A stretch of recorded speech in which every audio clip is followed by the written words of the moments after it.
शुक्र प्रदोष व्रत जब त्रयोदशी तिथि शुक्रवार को पड़ती है, भगवान शिव और माता पार्वती को समर्पित होता है। यह व्रत जीवन से नकारात्मकता को दूर करने, दाम्पत्य जीवन में सुख, सौभाग्य और शुक्र ग्रह से जुड़े दोषों को शांत करने के लिए बहुत ही कल्याणकारी माना गया है। शुक्र प्रदोष व्रत कथा। स्कंद पुराण में वर्णित इस कथा के अनुसार प्राचीन काल में एक नगर में 3 मित्र रहते थे, एक राजकुमार, दूसरा ब्राह्मण पुत्र और तीसरा एक धनवान व्यापारी सेठ का पुत्र।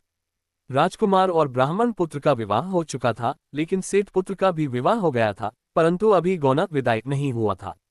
एक दिन तीनों मित्र अपनी पत्नियों की चर्चा कर रहे थे। तभी ब्राह्मण पुत्र ने नारियों की महिमा बताते हुए कहा, नारीहीन घर भूतों का डेरा होता है।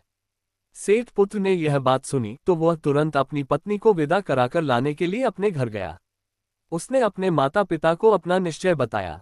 माता पिता ने समझाया कि अभी शुक्र अस्त है या समय शुभ नहीं है, इसलिए कुछ दिन रुक जाओ, लेकिन वह नहीं माना। वह अपनी पत्नी को बुलाने के लिए निकल पड़ा। जब वह पत्नी को लेकर वापस लौट रहा था तो रास्ते में उनके रथ का पहिया टूट गया और घोड़े की एक टांग भी टूट गई। वे किसी तरह पैदल आगे बढ़े तो रास्ते में उन्हें चोरों ने घेर लिया। चोरों ने उनसे सारा धन और आभूषण लूट लिए।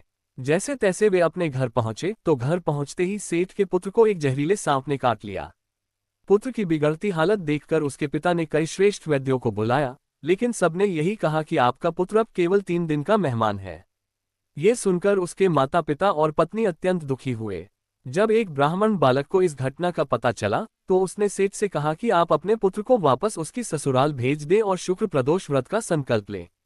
सेठ ने ब्राह्मण बालक के कहे अनुसार शिवजी का शुक्र प्रदोष व्रत विधि विधान से करने का संकल्प लिया। व्रत और भगवान शिव की कृपा के प्रभाव से सेठ के पुत्र को जीवनदान मिल गया और उसका जहर उतर गया। इसी प्रकार जो भी भक्त पूरी श्रद्धा और सच्चे मन से शुक्र प्रदोष का व्रत रखता है और कथा सुनता है, उसके जीवन के सभी कष्ट दूर हो जाते हैं, घर में सुख शांति आती है और दरिद्रता का नाश होता है।